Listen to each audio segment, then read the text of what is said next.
ZNS Network. ZNS Network. Bahamas. The time is 8 o'clock, Tuesday night, February 18th, 2025, and it's time now for the program Table of Change. The views expressed on this show, interview, or program are not necessarily the views expressed by the ZNS Radio Network and, by extension, the Broadcasting Corporation of the Bahamas. What's the secret of change? We don't fight the old. Instead, we focus on building the new. Welcome to the Table of Change. Come on in and have a seat at our table.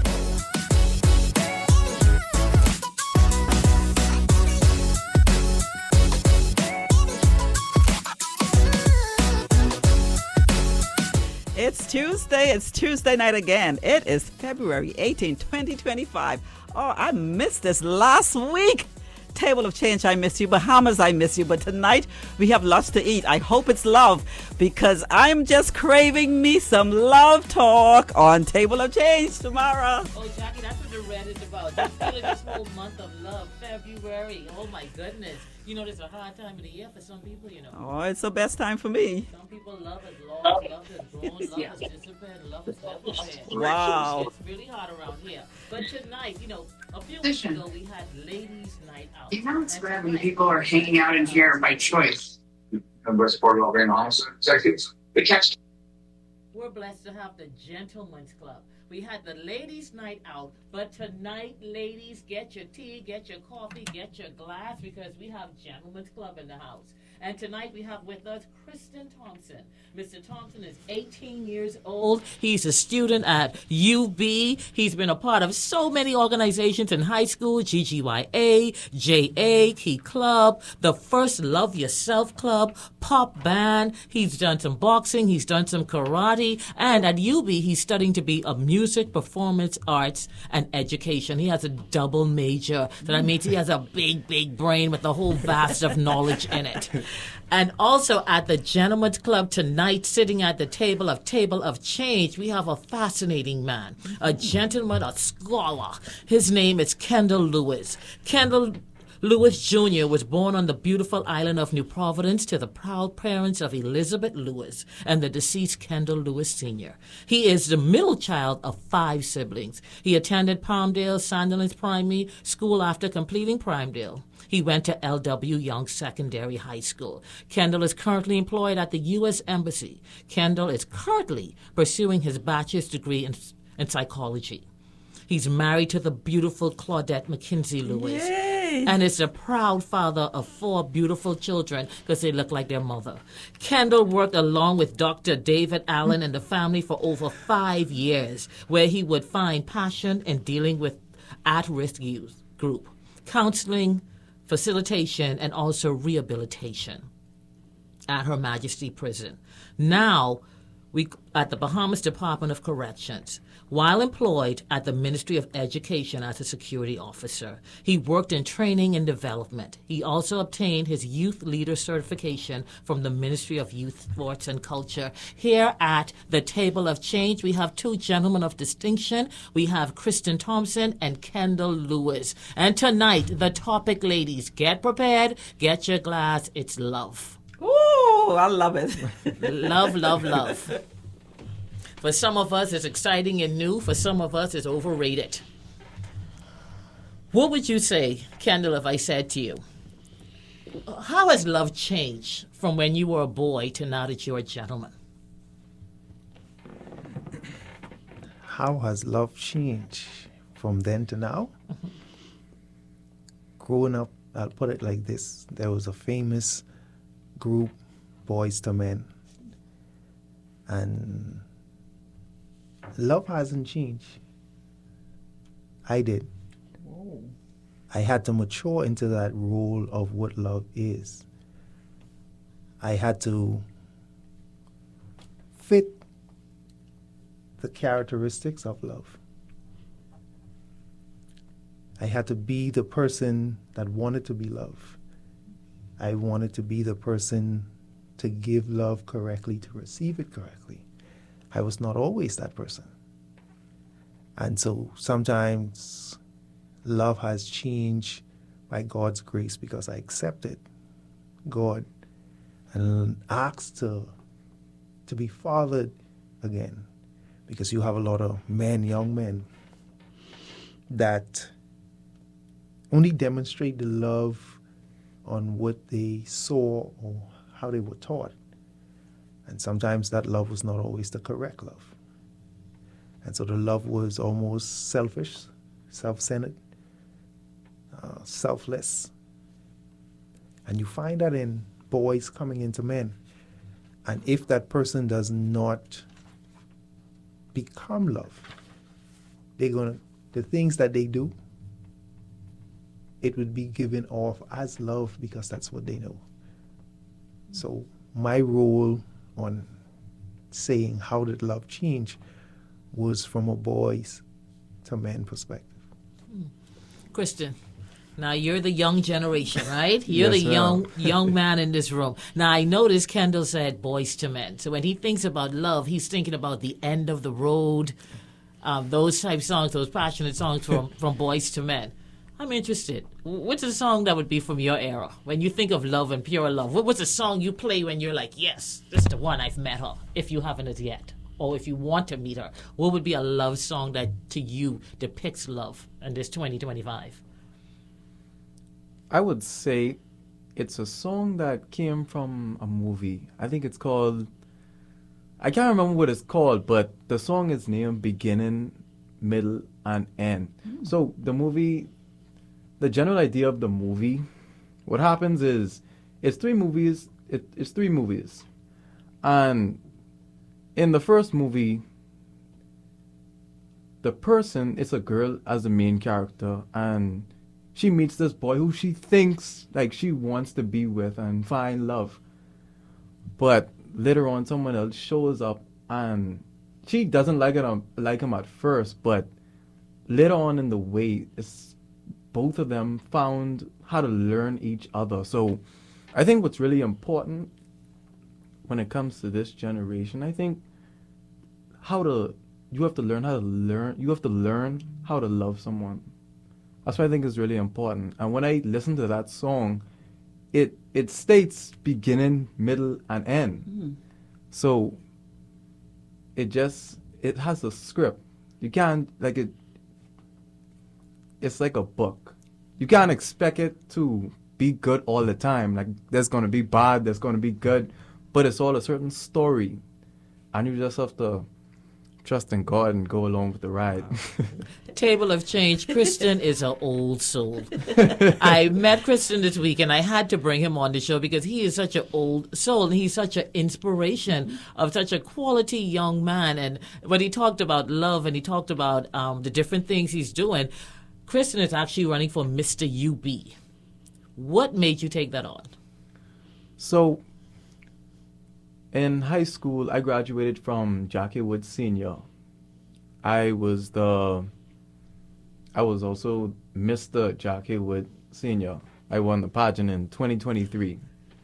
With that experience, it was something new to me, and I really loved it. I really loved being on the stage. And what really caught me while I was in the competition was not like the fact that I win, but like it was the process of going through it. And going through that process, it really made me wanted to do it again in this time in my life, because I feel like it made a lot of positive changes to me, like when it comes to dealing with communication, meeting new people, and just understanding where you want to be. And the people who you hang around, that also plays a very important role. Yeah. So when it comes to networking with people in a pageant, everybody is different, and you really get to know them during that experience. So when I came to UB, it was different. It was a lot different from when I was in high school. I was a workaholic. I still am a workaholic. It's like, even from the activities you listed off, I'm still that guy always doing something. Like, if someone would say, "Oh, where's Kristen now?" I know Kristen is always doing something. Kristen is always somewhere doing something. that would still be me. When I came to UB, I took a lot of classes. So usually when I tell someone the amount of classes I took, they wouldn't believe me. Currently this semester I'm taking about 10 classes. And yeah, that would be surprising for a lot of people, but I really had to adapt to it because I am a double major, so I really have to work towards it. So when it came to the pageant, I said I want to continue to branch off and continue to grow myself, because I know when I went in the pageant in my past experience, it had helped me to grow. I feel it had helped me to grow and make good connections. So that was mainly the goal into joining this pageant now, to really develop myself and get to meet new people, to really branch off with who I am. And when I entered the pageant, I saw it had a big cash prize, and I before I even looked at that was not even on my mind. It was just I wanted to be on the stage again. I wanted to showcase my personality and who I am and who I want to be in life, So that was mainly the main goal why I want to join this pageant right now. Now, Kendall, I know you're pursuing your education right now. When you see the confidence in Christian, did you have that confidence at that age? Depend on what the confidence was towards. I'll put it like this. Martin Luther King said that we have guided missiles but misguided men. So at that age, I would say I had the confidence, but it was misguided. Not in the way it should have been. And as he made mention, as Mr. Christian made mention, you have to have an idea of what it is you want for yourself, the persons you hang around, and, how you want the world to see you. Most importantly, how you see yourself. You have a lot of persons today, if I would just, be politically correct, it's an identity crisis. A great identity crisis. You have a lot of persons, they're fighting their old self, their old demons, their word that was proclaimed on them. You're not going to be this, you're not going to be that. And that was the story of my life. I had to realize I had to fight me. I had to fight the things that persons thought about me. I had to fight my hopes and my dreams. If I have hopes and dreams, what it would be. And to be honest, where I'm at today was never a part of my hopes or my dreams. Yeah, you grew up back in the days, you used to play marbles, tote water from the pump, outside toilet, all of these things. And so in an area, I'm a proud product of Camp Road. And so growing up in Camp Road, you would try to figure out what could come from there. And so that was me. What could someone from Camp Road have to offer to the world? What could someone from Camp Road have to offer or could become? Because sometimes you have persons that are confined within their area. And, my psychology teacher says nature nurture. You nurture by your environment. And so at that point, I had to fight all of that to realize that I had to find something to equate myself to. Diamonds. You only hear women that will talk about diamonds. So the formula for diamond is HTHP, diamonds made in the lab. But it's high temperature, high pressure. You have men that have gone through a whole lot, and their identity is wrapped up. And sometimes it's the hard things in life that forges who they really are. Brilliant, valuable, ready to shine. But who's going to value it if they don't know what they have? Because especially as men, sometimes we don't even know our identity, our role, our purpose. You only look at yourself as a young boy, a male. One day you're going to be a father. Mm-hmm. One day you're going to be a husband. One day you're going to be a leader. One day you're going to be... So you come to the place to where I'm at now that I had to learn that embodied in Kendall, there's a prophet, a priest, and a king. I had to learn stewardship. I had to learn discipleship. And I had to learn that I'm an ambassador, all wrapped up in me. I didn't always have that confidence. So when I see a young man like that, that illuminates that confidence, you have to guard that. And you have to have mentors that will guard and help to shape that. And because it could be, as I stated earlier, guided missiles with misguided men. You understand? And so at this point where we are, I'm proud to have him right across from me, because it is now, you're looking at a mirror now. A mirror of what if I was like him at that age, what would I have been producing now at my age? Mm-hmm. And so sometimes you want to have someone to model after, model before. And I think that's what is missing with our men and young men today. Even the Bible talks about the younger and the older being able to both submit themselves under the mighty hand of God to be led.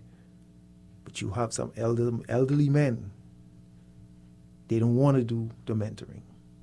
They don't want to do the molding. They're tired, they're frustrated.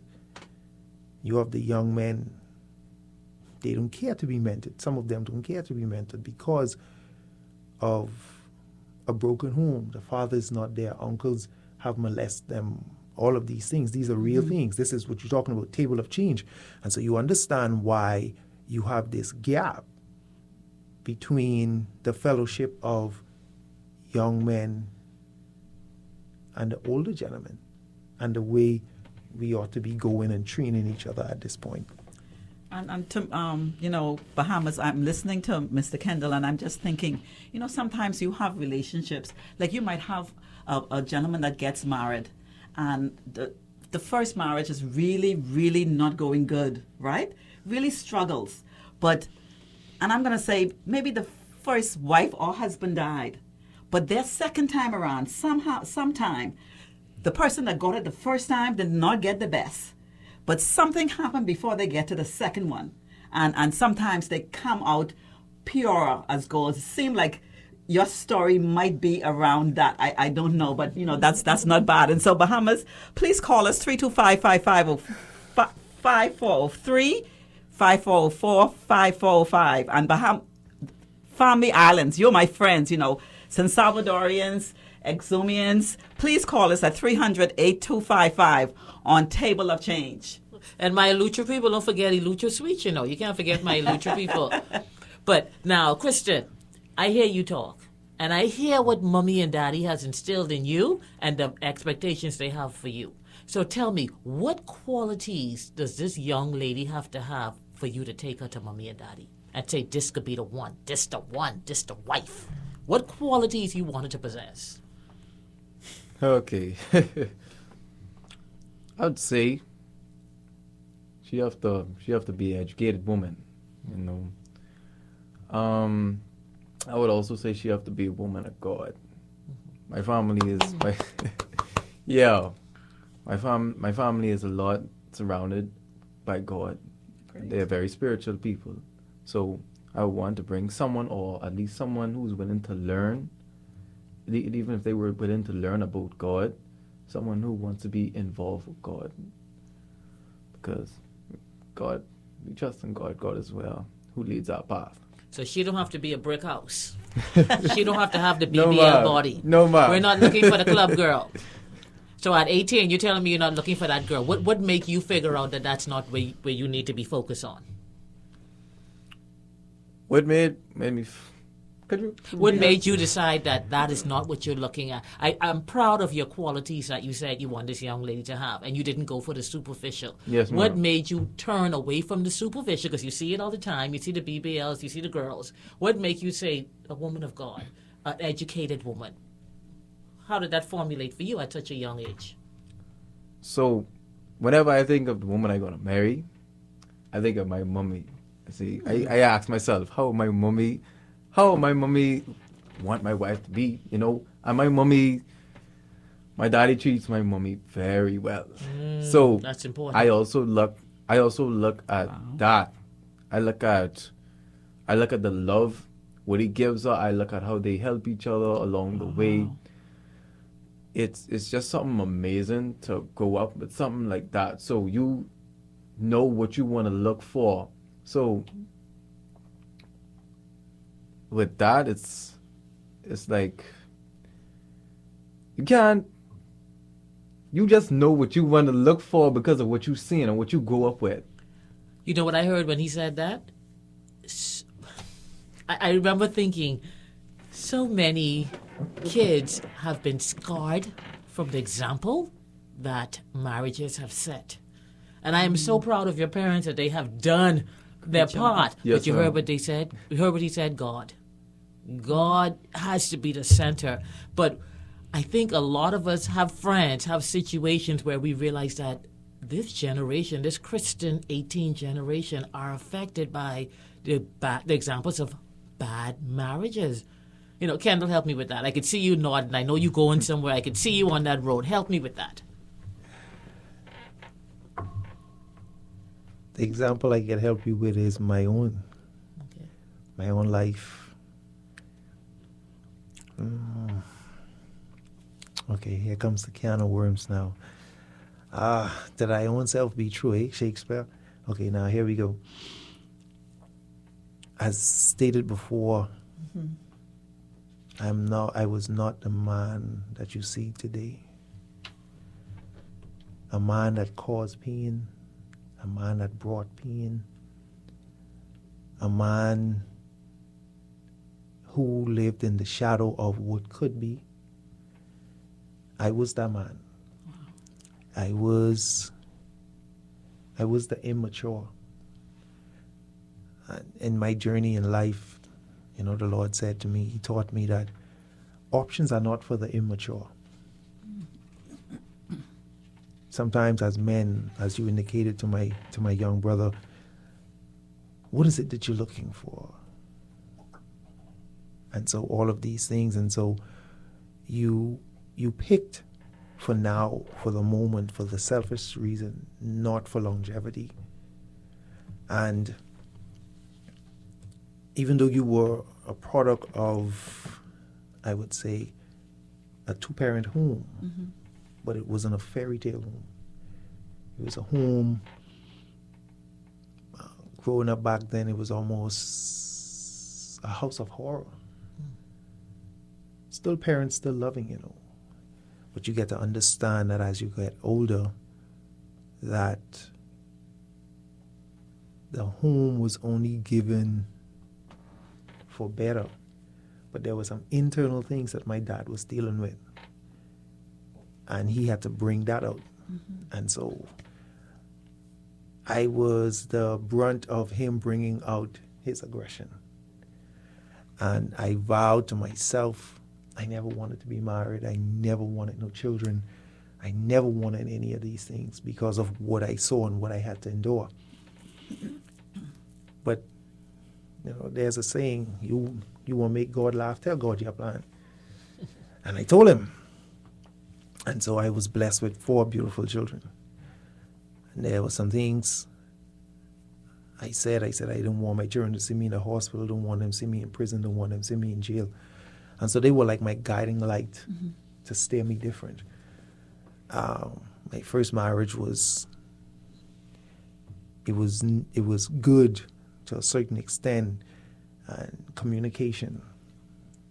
When you see that is gone, and trust, when you see that is gone, and when you see persons are involved who should not be involved, because sometimes you give your power either to you allow the mother or the mother-in-law to make the choices or decision, or you allow the friends, or you allow the school, the career, all those things to make the decision, and that which you are working for is not getting your effort. It leaves a void. And so God has blessed me the second time around. I'm grateful, I'm thankful. It is as if he said, okay, I'm going to give you a do-over. And I now made it up in my mind to be the husband and the man and the father that I could be, not what I saw. It was painful. No man wants to be separated from their children. None. And I say this respectfully, no man. You have donors. You don't have persons, because being a man, and you come to understand from the Bible perspective that when you're a man, you take on responsibility. And most persons shy away from their responsibility because they don't know how to be responsible. I had to learn these things. I had to come into these things. We look at 1 Corinthians chapter 13, verses 4 to 7. It says all of these things: bearing all things, believing all things, hoping all things, enduring all things. This is what you have to become. Love is not easy. You have to endure some things. And I want to apologize to all of the females who had to endure some things from some men who did not know their identity and their role. I want to apologize to the children who had to endure being abandoned and broken from men, fathers who did not know. It's not an excuse, but I want to apologize because I feel, because I've taken that load, that weight, as now becoming, because it's not easy. Because when you want to do that change, when you want to show people that you have changed, you're being held down and condemned, even when you're making that positive change. It's not easy, because the biggest fight you have to fight is yourself. That battle inside, the condemning thoughts and the words of you will never be better, you will always be the same, or all of these things. So I want to apologize to all of the females and even the men who have tried and you've been put down, and there's still, there's still life in you. Don't give up.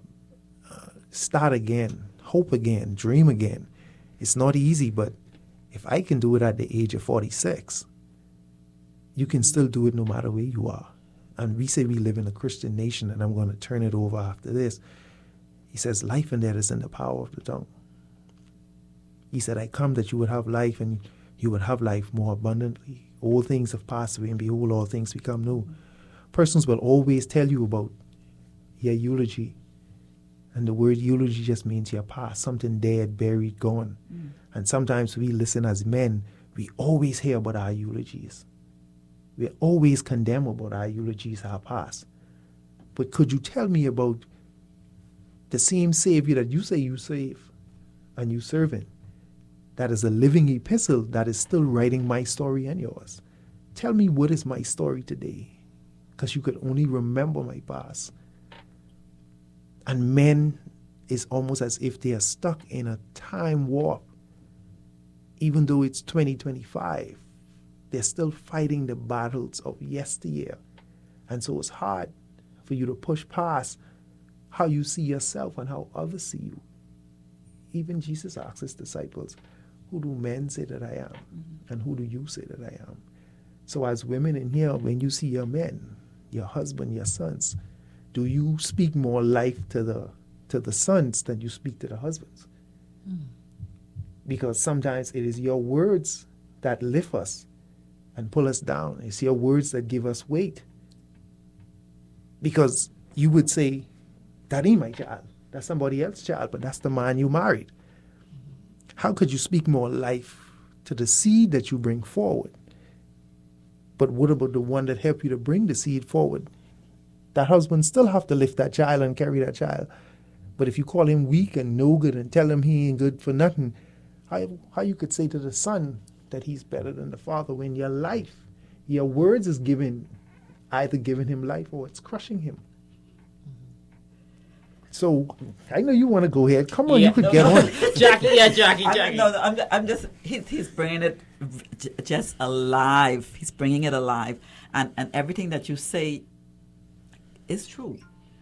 But I don't think it happens just like that. I don't think a husband and a wife would just say those things just on air. You know, we don't condemn anyone, not saying there's any reason to do it, but it doesn't just happen. I hear you, Jackie, but should it happen? Yeah. Hey, we could justify anything, right? You make me do that. You make me say that. You make me feel that way. But I think what I'm hearing from Kendall is you can't say it, even if you have the justification, even if you feel like you have the right, because we have to now listen to what Kristen said, the example. And that is why, think about it. We weren't supposed to argue in front of our children. We weren't supposed to raise our voices. We're supposed to set an example for them. So if we're setting that example for them, even though we're justified in saying it, should we say it? Yeah, but you said it right. And I thank you for helping me, because I was just thinking, you said, we are not supposed to. An argument, Come on. An argument doesn't happen with one person. And if it's happening with the two person and it's an argument, guess what? The children are they're hearing it too. But who is going to be the one to stop it? Somebody So has to you're stop wrong, it. and there's a word is wronger. You're wrong, so I could be wronger. Or at some point, I could sit down and say, you are the priest of the house, and I could swallow this as hard as it is out of the respect for the children. Because Kristen clearly said he saw it. So now let's be, we all guilty. I've been married, 29 years. How long you been married now, Jackie? 25. Close. Can we, and all of you listening in, this is not a question for you to call in and answer if you don't want to answer. But I want you to do some introspection right now. If you had to view your marriage, there's some things I could say. There's some things I think, but should I? Because I know I have 2 boys, not one, that are listening, that are hearing. And when they choose their wife, that's how they're going to expect their wife to act. That's how they're going to expect their wife to treat them. So if I now degrade the priest of my home, my children are going to think that's the way of life. So I think sometimes for that reason alone, if you're not even a woman of God, sometimes we got to swallow, just for the example. Kendall, take it. Take it, Kendall. You can correct me if I'm wrong. Take it. A woman of God, yes. But a woman on the whole, see, this goes both ways, right? And my wife and I, we just had this conversation coming up. The Bible said, he who findeth a wife findeth a good thing and obtaineth favor of the Lord. Meaning, you didn't become a wife when we got married. According to the Bible, when I find you as a wife. Your character, your roles, and everything else you saw in me already. That's what you saw. That's why, like Christian said, you have to check those things out. You have to have these qualities. You need to be looking for those things. Right? Okay. You have to have these qualities. You are already made a wife. You come wife ready.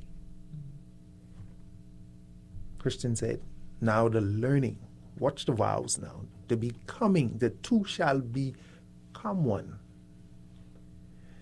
It's not me being the priest that will cause her to submit.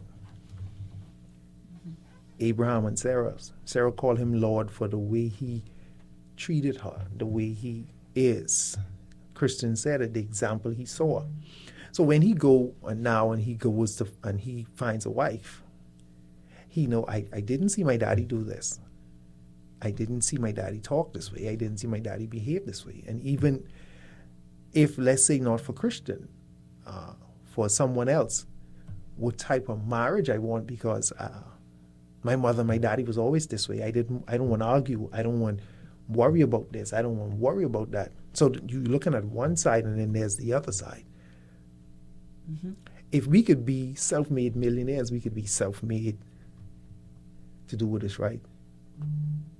You can't select some of the things. There are some things that are innate within all of us. Right? You look at Christian. And Christian now, he's looking and he's learning. We're talking about discipleship, right? He's not only learning from his dad. He's aware now that he's learning from everyone that's around him. That's discipleship. He said that's why you have to be careful who you be around. Because you're now you could either conform or be transformed by what you take in, what you see. The role of us as men, and it's not to downplay the women, but it's because we are talking about men today. Let's take it to Genesis, right? Let's do Bible for a minute. When the Lord made Adam, he made Adam man. He didn't make him a boy. Adam didn't have to grow like many of us. But Adam had responsibility and dominion. He said, everything that you see, whatever you call it, that's what it is. He placed that trust and that authority in Adam. So I say that to say, Christian now sees a woman, a wife, and he says, one day she's going to be mine. He spoke that. He did the same thing God did. So when that woman comes, he can't go before God and say, the woman you give me cost me. Because unlike Adam didn't have that choice. But he spoke his wife into existence. I spoke my wife into existence. I saw my wife. And I said, God forgive me, one day she's going to be mine. I think but 4-6 years later, she was mine. Now I had to speak some other things over her after realizing what my authority was. Not usurping it over her, but using my authority to now create, form. I see y'all have a word that I love. Cultivate what I wanted. There's a house and a home, big difference. You have to cultivate that into a home. You have to cultivate who you are. Because the world will fight your very existence into something else. The generation he's in right now is times 10 the generation what we was in. His fight may be even more difficult now because he has more trials, more temptations. He's opened up to more things where we were, I would say, closed off from the world and all of these other things. It's open to them. Are we going to guide them even with the way we speak? Let's say two young men. Because he's a man, if I say to him, I love you, I respect you, stay strong. Just the word love from another man, because some young men have never heard their father or uncle or big brother say to them, I love you, with a pure sense. When a male say to you, Christian, or have you ever heard a male say to you that I love you from a respectful way, or had ever said it to you different from your father? What came to your mind as a young man?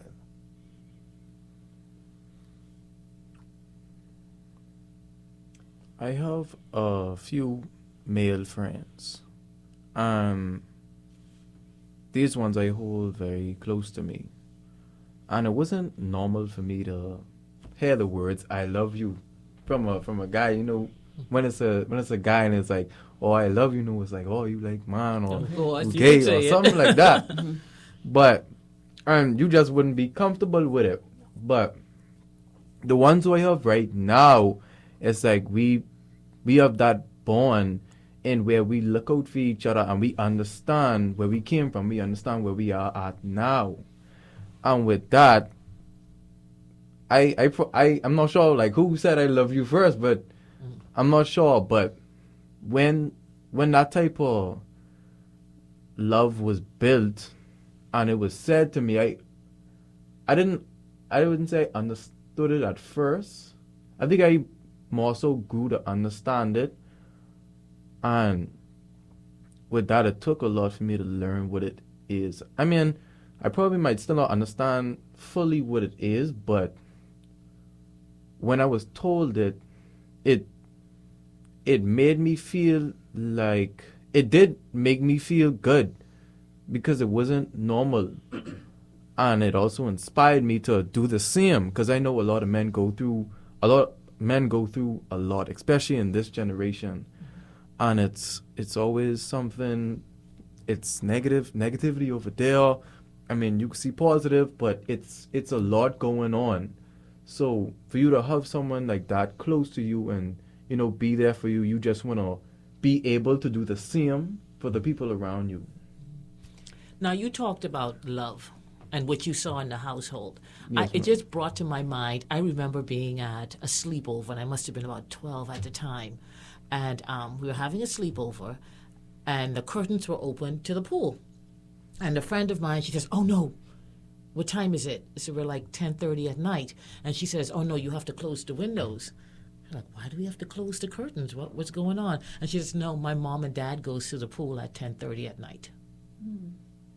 And that is something they do every night as their time of quality time together. And the kids respect the fact that that is their time, and they close the blinds because her mom and dad is in the pool together, and they were hugging and they were embracing, and it was innocent, but it was intimacy. So I'm curious in terms of, we're not getting into mommy and daddy's business, but do you remember being young and seeing some type of intimacy like that, and thinking to yourself, that's what love is, and that's what I want love to be? Yes, Mom. In some ways, it was awkward because I wasn't used to it, as a kid. But as I grew older, I started to see it in a certain way, whereas, this is love, and I understand now. I understand now, like, why it's like that. Because even like when certain times came, I know my parents would always find to make time for themselves, and the kids, they would always try to bring the kids along. But I think it is really important as parents. I would say as parents, it's important for you to like make time for yourself. Like even when the kid, like when I saw that, I was like, okay, this is what love is, and I understand it in a way that I see that's what I want, But what is intimacy? What is intimacy? What would you say is intimacy, Jackie? No, can I just Okay. go? I need to go back to another point, because we have to clear up for me and for the listening audience. I think what is so important, or what is the most important thing, is actually, and I think God speaks to it as well, is actually choosing your mate. You have to make sure that you are headed in the same direction. Because Kristen, he said how I saw my father treat my mother. And that's kind of like where it starts. You said your first time around, you probably, did you know that your first time around, at what point did you see that was not going to make it? Did you see it? Were you both headed in the same direction? No. Because I'm just saying,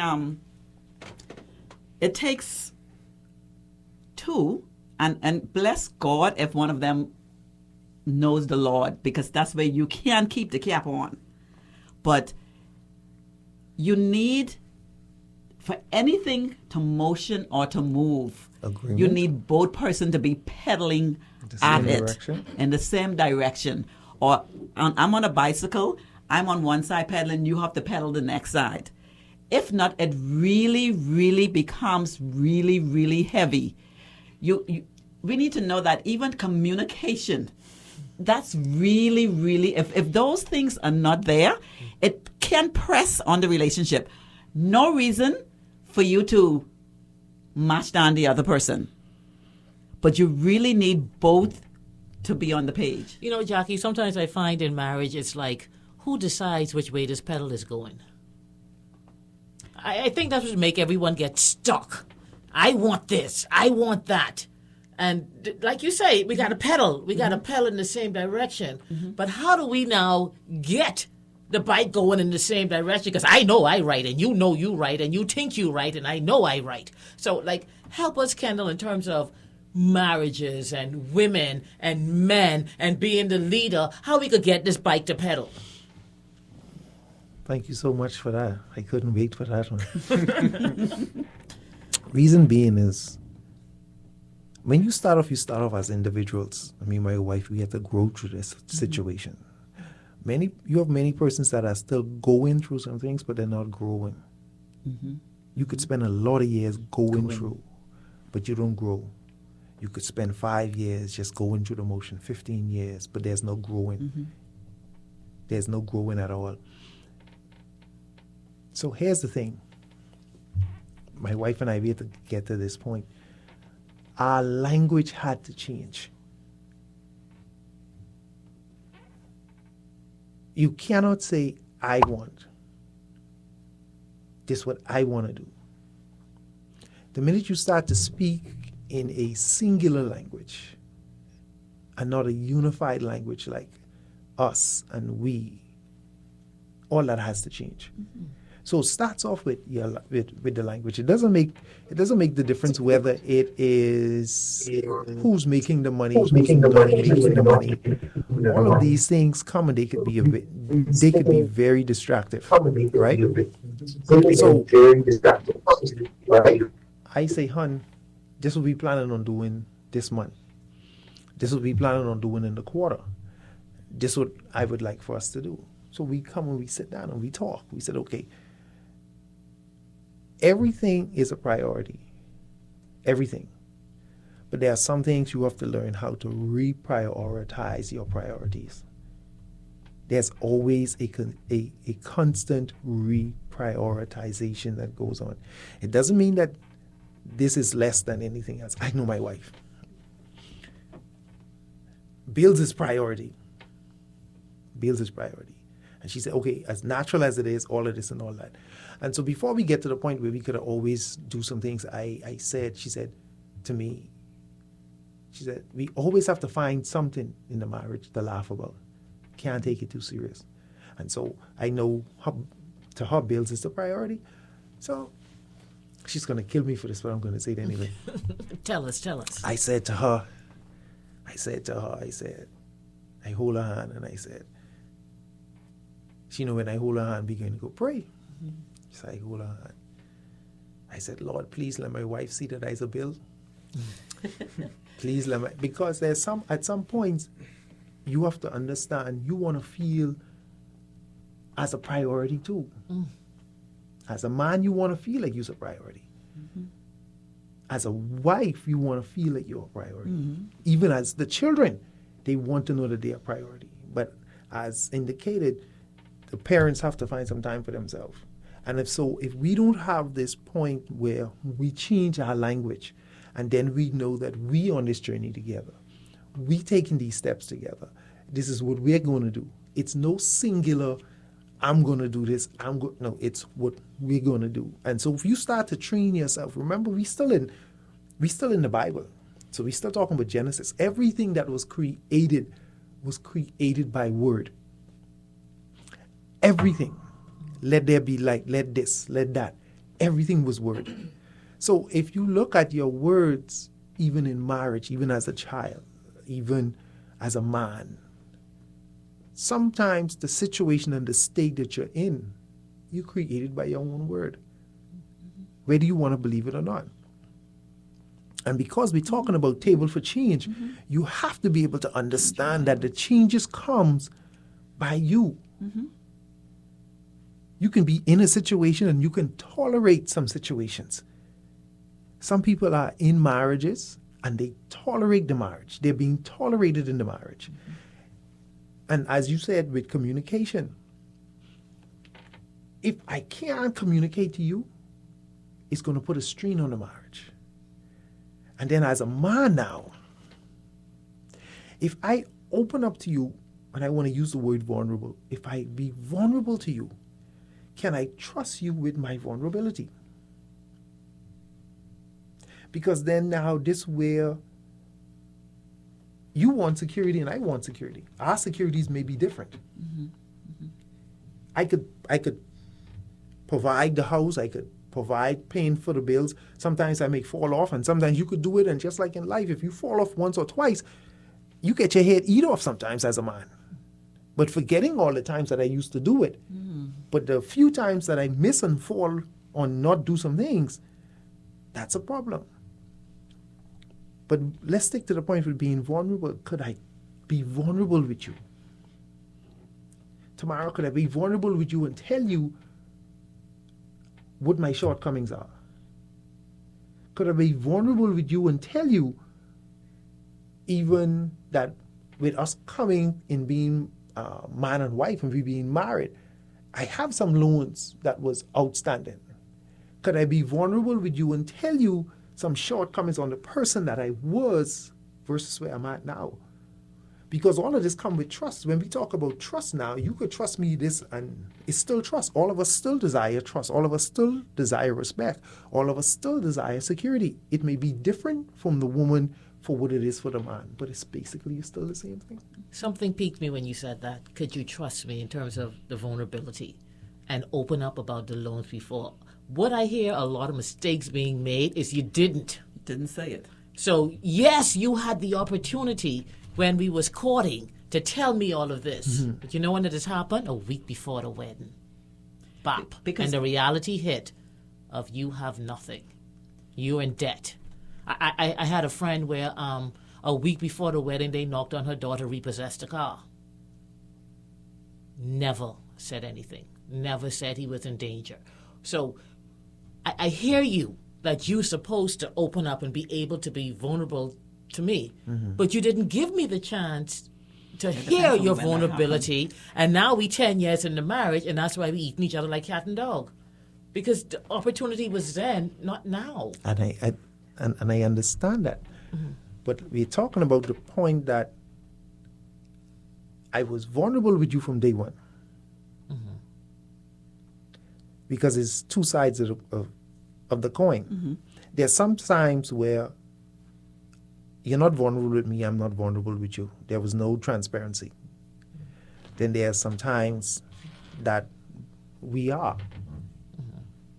Now, the times that we are now, and that has been held against me or you.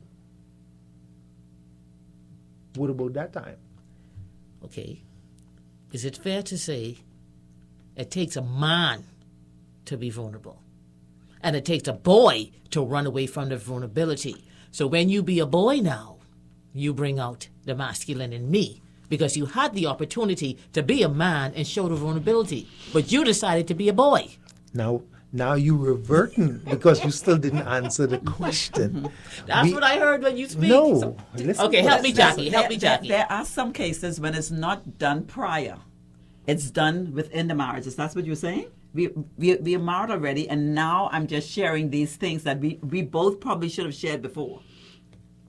It's done on both sides. Both sides. Both sides. Whether it's before or it's done during. Because at the point now, we never worked on communication. In courting, the communication part was about priority. Everything, remember now, I said everything is a priority, but there are some things that are reprioritized. In building and growing, communication should always be and remain priority. Krista, we have a question for you via Zoom. They're asking, what does it mean when we hear the term, what do you bring to the table? What do men mean like that when they say to women, what do you bring? What does that mean to you at your age? What you bring into the table? Someone that want to date you, what you bring into the table? What does that mean? Help us out. Well, I do notice that question. That question goes a lot. That question goes around a lot. So you said, what does it mean? Women. When you say, if you looked at it, if a young guy looks at a woman and say, what do you bring to the table? What does that mean? We hear that a lot on social media and TikTok. Or what are you bringing? What's your thoughts? It basically means, usually means like when me as a guy, let's say I have a job going for me, I say I just make my money, I just go home, I just do what I want to do, And then comes to a girl or a woman, they would say, oh, what could you do for me, knowing that I do all of this for you? Let's say I could buy you flowers, I could drive you around, buy you food, take care of you. And the question is, what can you do for me, seeing that I do all of this for you? Mm-hmm. Now, Kendall, I got to switch that around because we're a little bit more mature in this room. I look to you and I say, I am the table. What do you mean what I bring to the table? Why would I be wrong for thinking that I am the table? Yeah. Kendall, anybody Help can be me. the table. You could help me. Just agree to disagree. Here's- Why am I not the table? Here's the thing. You are the table. 2-seater, 4-seater, 6-seater, 8-seater. Because now we're talking about tables, and tables can carry a whole lot of things. So if we're talking about the tables come in different sizes, and they seat large or small amounts. And so if you're looking at yourself as that, then figuratively, table carries a load. Table could be dressed up and dressed down, different occasions. Mm. You can have multiple people at the table. Now, you could be the table. Now, my question to you is, who's at the head seat of that table? Okay. Because you're the table now. And so, is it your job? Is it the kids? Is it the parents? Is it your friends? And me sitting at the table, is it us? Because even though I may not be at the head table, I may not be seated at the head table, that's us that is represented at that table. Sorry, that's us represented at that table. So if you are the table, You play a part, a bigger part too. where am I seated at that table? Where are you going to put me at that table? I like that. And someone like me, I want to be a part of that table too. I don't want you to be the table alone. It's more fun when we both at a table and the two seats. Ain't no fun being at a table alone. Yeah. But I think with marriages, before we end, because we're close to ending, I think when you enter into a marriage, we have to forget about self. You can't expect to sit down and just not have a conversation with other people, just to be by yourself. And some people do like that. But if that's the way you were growing up, you just have to know that in a marriage, you need to share everything. Your wife wants to hear you talk. We want to talk together. We want to laugh together. You can't, you don't have the privilege to be in a self world. That's a single world. So we want to do things together. Let's wrap it up, guys. When we think about love, Kendall, what love should feel like? A glove. Christian, what love should feel like? I'm going to jump Love. in there. Go ahead. I had something, but I lost it. Go ahead. Love to me is growing together. Love to me is patience. Love to me is trying. Trying. Wow. I like it all. Thank you so much for tuning in to Table of Change. We look forward to having you next week. Same place, same time, 8 p.m. to 9. Table of Change. On behalf of myself, Tamara Fox-Smith, Jacqueline Fernanda Moxie. Kendall Lewis. Christian Thompson. it was a pleasure having you. Thanks for listening. Until next week, bye-bye.